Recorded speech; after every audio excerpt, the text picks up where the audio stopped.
said that this is a time for soul searching in social media businesses, and you were part of building the largest one. What soul searching are you doing right now on that? I feel tremendous guilt. I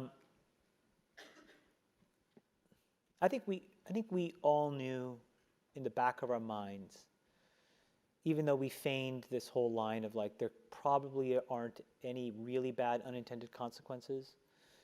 I think in the back, deep recesses of our minds, we kind of knew something bad could happen. But I think the way we defined it was not like this. It literally is a point now where I think we have created tools that are ripping apart the social fabric of how society works. That is truly where we are. And I would encourage all of you, as the future leaders of the world, to really internalize how important this is.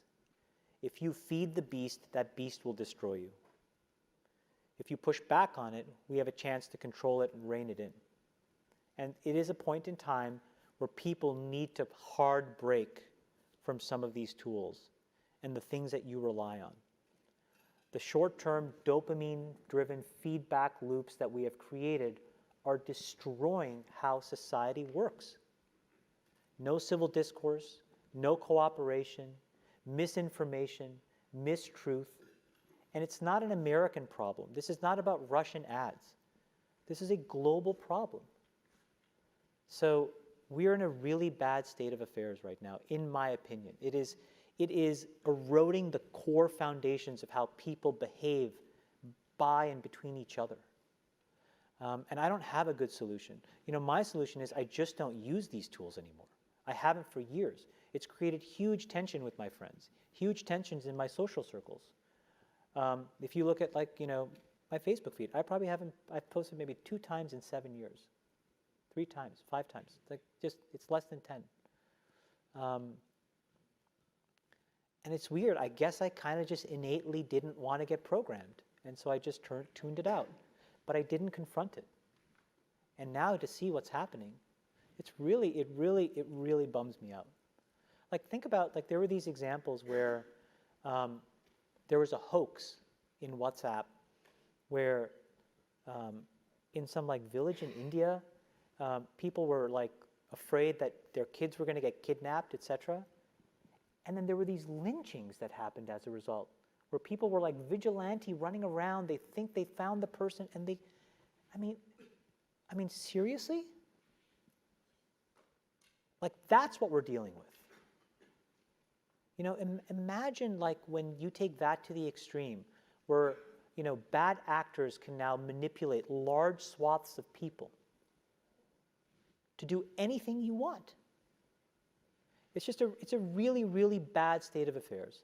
And we compound the problem, right? We curate our lives around this perceived sense of perfection because we get rewarded in these short-term signals, hearts, likes, thumbs up, and we conflate that with value and we conflate it with truth.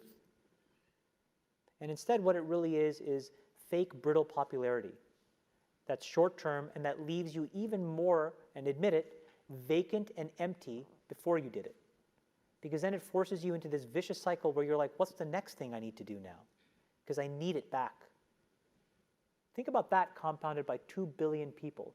And then think about how people react then to the perceptions of others. It's really bad. It's really bad. It sounds like you're taking deep personal responsibility also in being a part of it. I kind of, look, I did a great job there, and I think that business overwhelmingly does positive good in the world. Where I have decided to spend my time is to take the capital that they rewarded me with and now focus on the structural changes that I can control. I can't control that. I can control my decisions, which is I don't use this shit. I can control my kids' decisions, which is they're not allowed to use this shit. And then I can go focus on diabetes and education and climate change. And that's what I can do.